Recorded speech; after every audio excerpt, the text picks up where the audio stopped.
하나님의 말씀 보도록 하겠습니다. 하나님의 말씀은 창세기 43장 16절에서 34절까지 말씀입니다.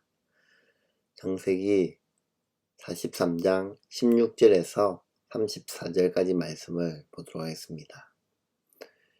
요셉은 베냐민이 그들과 함께 온 것을 보고서 자기 집 갈리인에게 말하였다. 이 사람들을 집으로 데리고 가시오. 짐승을 잡고 밥상도 준비하시오. 이 사람들은 나와 함께 점심을 먹을 것이오. 요셉이 말한 대로 갈리인이 그 사람들을 요셉의 집으로 안내하였다. 그 사람들은 요셉의 집으로 안내를 받아 들어가면서 겁이 났다. 그들은 지난번에 여기에 왔을 적에 우리가 낸 돈이 알지도 못하는 사이에 우리의 자루 속에 담겨서 되돌아왔는데 그 돈 때문에 우리가 이리로 끌려온다. 그 일로 그가 우리에게 달려들어서 우리의 나귀를 빼앗고 우리를 노예로 삼으려는 것이 틀림없다 하고 걱정하였다. 그래서 그들은 요셉의 집 문 앞에 이르렀을 때에 요셉의 집 갈리인에게 가서 물었다.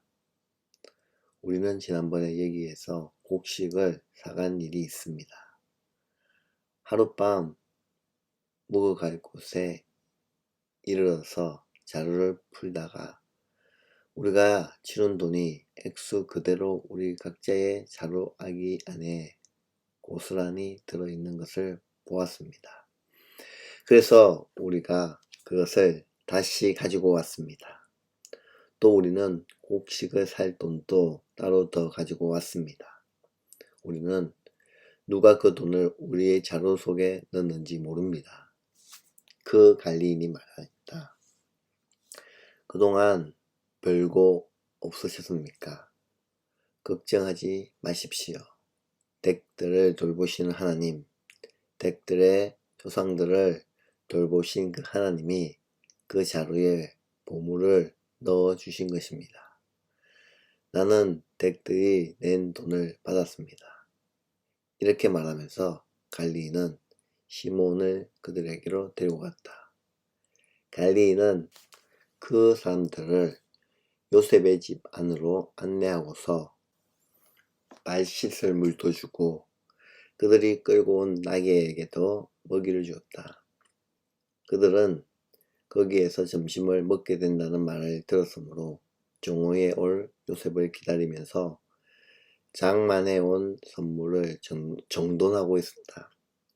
요셉이 집으로 오니 그들은 집 안으로 가지고 들어온 선물을 요셉 앞에 내놓고 땅에 엎드려 절을 하였다.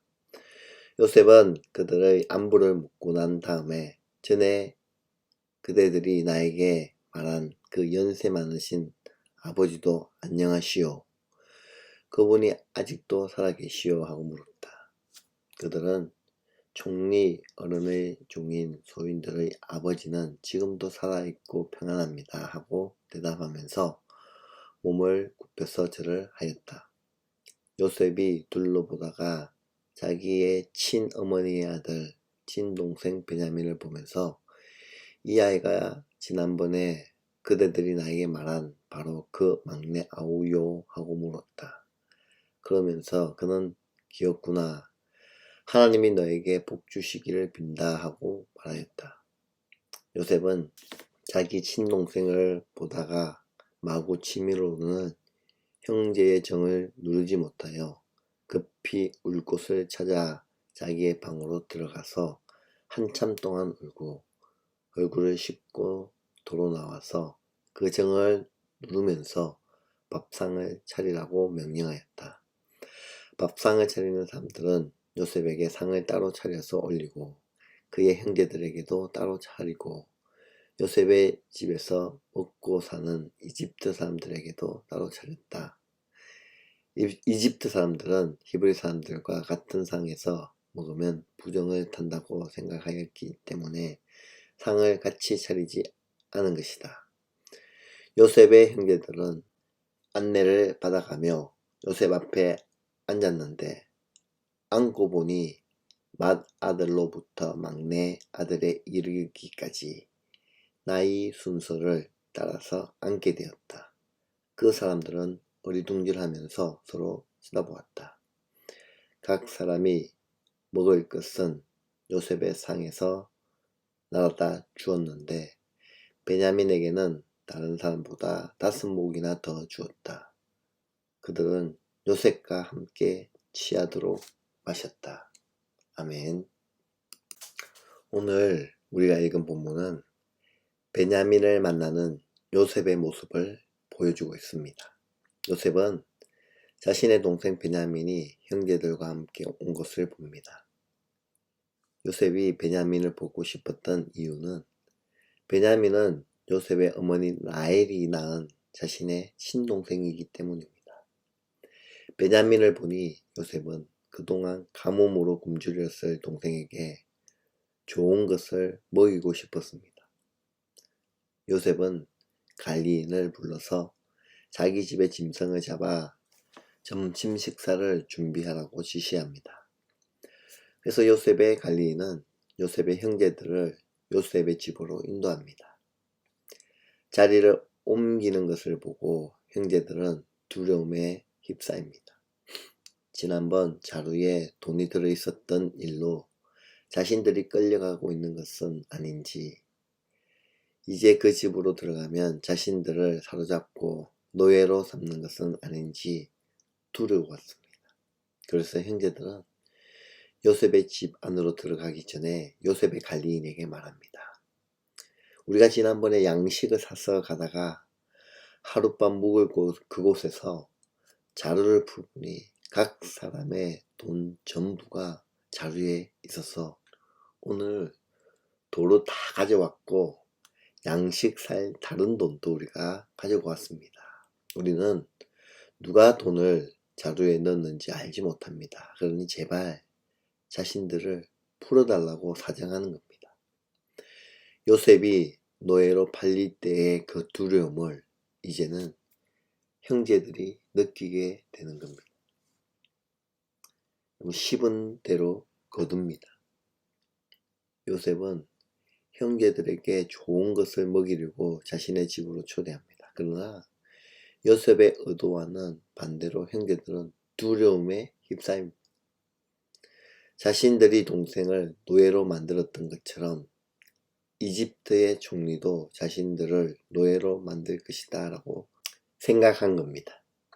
그래서 실제와는 상관없는 자기들의 생각으로 과거 자신들 때문에 노예로 팔려가며 어디로 가는지도 모르고 어떤 일을 당하게 될지도 몰라 두려워하던 그 어린 요셉의 심정을 그대로 경험하게 되는 겁니다. 여러분, 심은 대로 거두는 거예요. 선을 심으면 선을 거두고 악을 심으면 악을 거둡니다. 형제들은 자신들이 심은 악을 두려움으로 그대로 당하고 있는 겁니다. 이것은 요셉이 의도한 것이 아닙니다. 복수도 아니었습니다. 자신들이 심은 대로 거두는 겁니다. 어떻게 이런 일이 일어난 것일까요? 하나님께서 살아계시고 하나님께서 통치하시기 때문입니다. 하나님께서 다 심은 대로 거두게 하시는 겁니다. 우리는 이 땅에서 모든 사람들에게 선을 행해야 합니다. 그러면 심은 대로 선을 거두게 될 겁니다. 그러나 반대로 악을 심으면 그 악을 당하는 겁니다. 그러니 우리는 항상 좋은 것을 심는 저와 여러분의 삶이 되시길 바랍니다. 갈라디아서 6장 7절에 보니 스스로 속이지 말라. 하나님은 업신여김을 받지 아니하시나니 사람이 무엇으로 심든지 그대로 거두리라 라고 말씀하고 있습니다. 계속해서 두려워하고 있는 요셉의 형제들에게 갈대인은 안심하고 걱정하지 말라라고 진정시킵니다. 그리고 자루에 있던 돈은 너희 하나님, 너희 아버지의 하나님이 주신 것이고 너희 돈은 내가 이미 다 받았다 라고 말합니다. 그리고 감옥에 있던 시몬도 석방하여 요셉의 집으로 인도하고 형제들에게 물을 주어 발도 씻게 하고 나귀에게 먹이도 주었습니다. 요셉의 형제들은 식사 준비하는 동안 예물을 정돈하고 요셉을 기다리고 있었습니다. 요셉이 집으로 들어오니 그들도 함께 집으로 들어가서 요셉에게 예물을 바치고 땅에 엎드러치랍니다. 요셉은 아버지의 안부를 묻습니다. 형제들은 대답합니다. 총리 어른의 종인 소인들의 아버지는 지금도 살아있고 평안합니다. 하나님의 은혜가 있습니다. 이 상황을 보면서 형제들은 생각했을 겁니다. 하나님의 은혜가 있구나. 내 힘과 능력으로는 아무것도 할 수 없는 순간, 아무리 벗어나고 싶어도 벗어날 수 없는 순간이 드는 두려움과 염려 앞에서 그 문제가 사라지는 것을 느낄 때 우리는 깨닫습니다. 하나님의 은혜가 있구나. 아버지 야곱은 이집트로 떠나는 자녀들에게 이렇게 축복하였습니다. 창세기 43장 14절이죠. 전능하신 하나님이 그 사람을 감동시켜서 너희에게 자비를 베풀게 하시기를 빌 뿐이다. 그가 거기에 남아있는 아이와 베냐민도 너희와 함께 돌려보내준다면 더 바랄 것이 없겠다 라고 축복하는 것이죠. 너희에게 자비를 베풀게 해주시기를 빌 뿐이다 라는 말은 개역개정에 보면 하나님의 은혜다 라고 말씀하고 있습니다. 하나님의 은혜가 있습니다. 우리 모두는 하나님의 은혜가 필요한 사람들입니다. 그러니 그 하나님의 은혜를 구하시기를 축복합니다. 그리고 우리 가족과 우리의 친구들과 모든 사람들에게 하나님의 은혜, 하나님의 자비가 있기를 축복해 주시기를 바랍니다. 하나님의 은혜가 있을 겁니다. 창세기 12장 3절에 보니 너를 축복하는 자에게는 내가 복을 내리고 너를 저주하는 자에게는 내가 저주하리니 모든 민족이 너로 말미암아 복을 얻을 것이다 라고 말씀합니다. 요셉이 눈을 들어서 동생 베냐민을 보고 베냐민이 막내 동생인지 확인합니다. 그리고 베냐민에게 축복합니다. 요셉이 베냐민이 보니 사랑하는 마음이 복받쳐 올라 눈물을 참을 수가 없었습니다. 그래서 안방으로 들어가서 펑펑 울었습니다. 한참을 울고 얼굴을 씻고 와서 음식을 차리라고 명령합니다. 당시 애굽 사람들은 히브리 사람들과 같이 먹으면 부정하다고 여겼습니다. 그래서 음식을 요셉에 따로 차리고 형제들도 따로 차렸습니다. 요셉의 형제들을 나이 순에 따라 앉게 했는데 그들이 그것을 보면서 이상하게 여겼습니다. 어떻게 요셉이 그것을 알고 있는 것인지 왜 그렇게 앉히는 것인지 몰랐습니다. 그리고 베냐민에게는 다른 사람들보다 5배의 음식을 줍니다. 그리고 요셉과 형제들은 함께 맛있는 식사를 하며 즐거워하였습니다. 하나님의 회복이 있습니다. 요셉은 한 치 앞도 보일 수 없는 시간들이 있었습니다. 사랑하는 동생을 다시 보일 수 있으리라고는 생각하지 못했습니다. 그런데 하나님의 놀라운 은혜, 하나님의 놀라운 자비하심 안에서 요셉은 노예에서 제수에서 이집트의 총리가 되었고 그런 요셉에게 형들이 찾아왔고 오늘은 21년 만에 사랑하는 동생 베냐민을 다시 만나게 된 겁니다. 하나님의 회복이 있습니다. 우리도 눈앞이 캄캄한 상황이 있을 수 있습니다. 한 치 앞도 보이지 않는 절망이 우리 앞을 가로막을 수도 있습니다. 그러나 하나님의 회복이 있습니다. 그때가 가깝지는 않을 수 있습니다. 그러나 분명히 회복의 때가 있습니다. 그렇게 중요한 것은 소망을 잃어버리지 않는 겁니다. 그것이 그리스도인의 힘입니다. 요한복음 16장 13절에 보니 그러나 진리의 성령이 오시면 그가 너희를 모든 진리 가운데로 인도하시리니 그가 스스로 말하지 않고 오직 들은 것을 말하며 장래일을 너희에게 알리시리라고 말씀합니다. 성령님은 진리이신 예수님께로 우리를 인도하십니다. 그래서 우리가 예수님을 나의 구원자로 주인으로 믿으면 우리는 성령께서 알려주시는 귀한 장래의 일을 깨닫게 됩니다. 그렇다면 예수님을 믿는 우리의 장래는 어떻게 되는 것일까요? 우리의 장래는 해피엔딩입니다. 우리는 주님이 오시는 그날에 영광의 주님을 만날 겁니다. 그리고 하나님의 집, 아버지의 집, 천국에서 행복한 날 영원히 보낼 겁니다. 그러니 담대하게 모든 환난을 이기시는 그런 축복이 있기를 간절히 바랍니다. 하나님은 살아계십니다. 그리고 우리를 사랑하십니다. 심은 대로 거둡니다. 하나님의 은혜가 있습니다.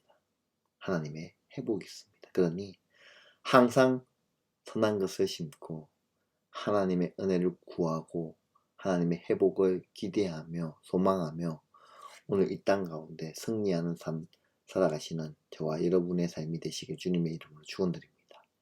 기도하겠습니다.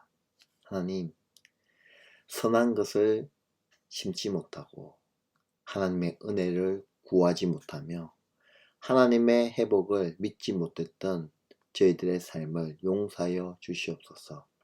이제는 심는 대로 거둔다는 것과 하나님의 은혜와 회복이 있다는 사실을 꼭 기억하며 항상 모든 사람들에게 선을 심고 또한 하나님의 은혜를 구하며 하나님의 회복을 믿음으로 믿고 어떠한 환난 속에서도 주님의 평안을 누리며 담대하게 승리하는 우리 모두가 되게 하여 주옵소서. 주님 오시는 그날까지 그리스도인으로서 빛과 소금의 역할을 잘 감당하며 하나님이 오시는 그날을 소망하며 기쁨으로 환난을 이겨내며 고통을 이겨내며 어려움을 이겨낼 수 있는 그런 믿음이 우리 가정 가운데, 우리 교회 가운데, 또한 오늘 말씀을 듣는 모든 분들 삶 가운데 흘러넘치길 간절히 소망합니다. 그렇게 우리의 삶을 인도하실 하나님을 찬양하며 살아계신 예수 그리스도 이름으로 기도드리옵나이다. 아멘.